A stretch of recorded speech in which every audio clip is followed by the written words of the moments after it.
Good morning, Year 1, and welcome to our first day's maths after the holidays. Now this week we're going to be tackling something called statistics, which means basically we're going to be learning how to make and interpret graphs. So what you're going to need for today, grown-ups, is a sheet of paper that can be divided equally into 2 on one side and 4 on the back, a whiteboard or piece of paper to write the answers down for the starter and the main part of the lesson. You may want to have different coloured but the same size counters to represent the towers, and you may want to print out the main task, which should be available on the web page. Okay, so once you've got all that ready, we're going to have a quick revision of how to find halves and quarters, and then we'll get started. Okay, so in order to find a half of 6, we can use cubes, and we need to use our divided sheet. So for finding half of 6, we would count the cubes 1, 2, 3, 4, 5, 6 into the 2 sides of our halving sheet. And then we could draw around them, count them, and we've got 1, 2, 3, which is half of 6. Now we can do the same for a quarter of 8, but this time we're going to be looking at dividing it into 4 sections. So 1, 2, 3, 4, and then repeat again 5, 6, 7, 8. And this time we're looking at how many are in 1/4 of the shape. So this section here, and there are 2 in that shape, so the answer is 2. So here's the main part of the challenge.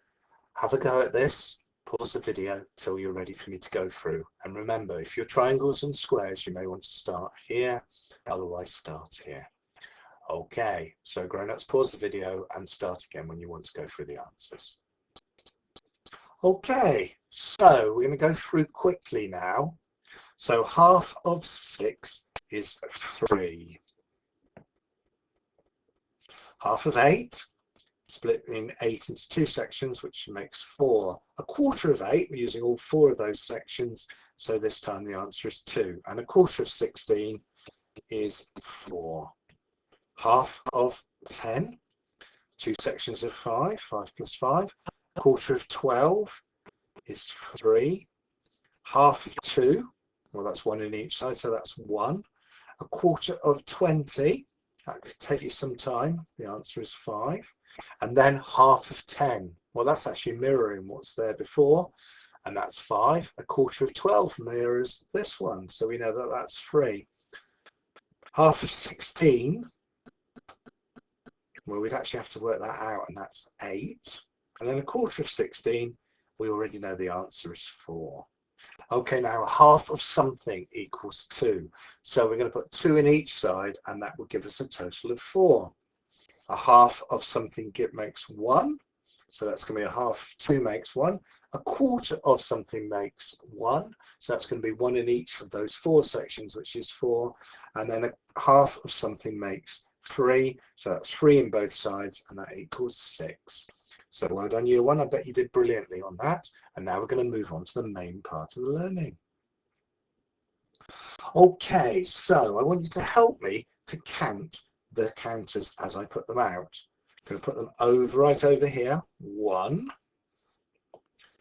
2, 3, trying to keep them even, 4, 5, 6, and now we're going to count out some blue. 1, 2, 3, 4.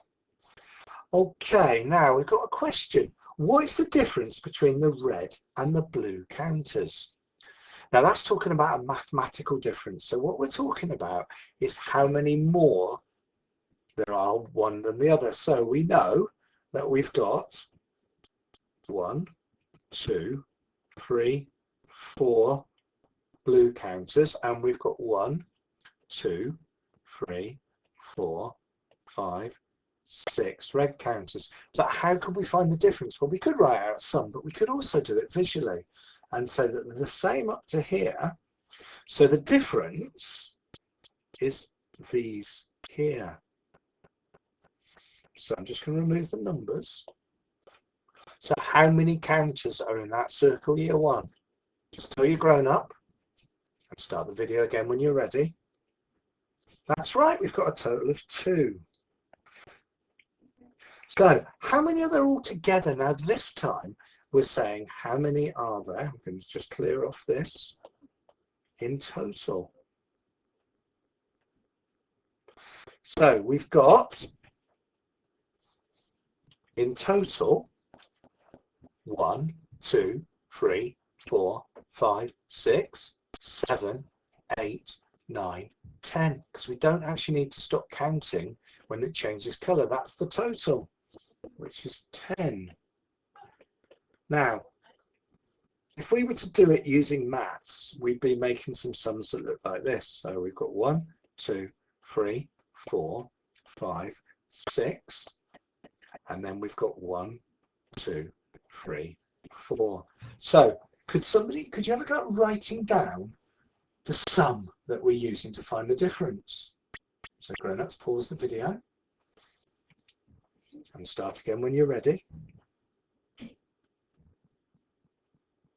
So what we've got is we've got a total of 6 red and we've got 4 blue.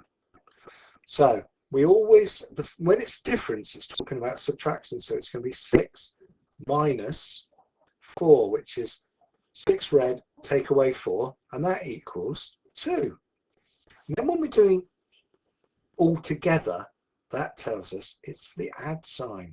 So this time we put 6 there, 4 there, and we know that the total of 6 plus 4 is 10.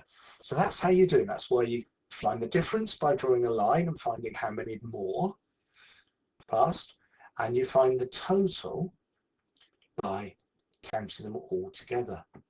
So have a go now at solving the next problem on your whiteboards. Pause the video, grown-ups, and when you're ready to go on, we'll go through how we do it. So to find the difference, we're going to draw a line where they stop matching. And then we count how many are in this section here. So we've got 1, 2, 3, 4. So we know the difference is 4. And then to find the total, well, we just need to count them all. So we've got 1, 2, 3, 4, 5, 6, 7, 8, 9, 10, 11, 12. Although in reality it doesn't matter which side I count from. The total is 12. And the sums that you're using are based around there being 8 red and 4 blue.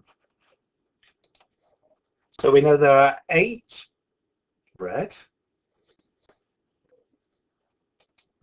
and 4 blue. So our first calculation is 8 minus 4, which equals 4. Our second calculation is 8 plus 4, which equals 12. So that's how we would do it if we wanted to use sums, but there's nothing to say you actually need to use sums for the problems today. And here are the problems you're going to be doing. Just going to quickly work through an example. So we've got to find the difference between the red towers and the blue towers to start off with. So the easiest way here is to draw your line where they stop. So the blue stops there. So the difference is going to be 1, 2, 3, 4, 5. So the difference is 5. Now you could do a sum, but actually it's a lot quicker just to work visually. Now this one, probably you've got 2 choices. We can count them all together. 1, 2, 3, 4, 5, 6, 7, 8, 9, 10, 11, 12, 13, 14, 15, 16, 17, 18, 19, 20, 21, 22, 23. And that will give us the answer of 23. Or you can count each tower individually. You could even annotate them if you've printed it out. 1, 2, 3, 4, 5, 6, 7, 8, 9, 10, 11, 12, 13, 14, and do 14, add 1, 2, 3, 4, 5, 6, 7, 8, 9 equals 23. Both ways are valid. The quicker way is probably just counting them, but if you want to do the sum, preparing for year 2, then that's absolutely fine. So I'm going to whiz through now the different challenges, and remember it should be possible to print this out as well. So the differences, just move them up so you can see them all. Finding the difference between these, so pause the video till you've done them, and again you could count them on the screen. You could possibly annotate on the screen if you've got some way of doing that, or you could do them on the sheet that's been provided. And then here are some of the addition ones that are a challenge as well. So work out how many there are altogether. Again, you may want to use the sum, or you may want to simply count them. And if that's not enough for you, you could use the second part of the printout, and you could have a go at drawing your own ones and colouring them in and working out the difference and the totals. And that's the end of today's maths lesson. I hope you enjoy it, and I bet you're going to do brilliantly.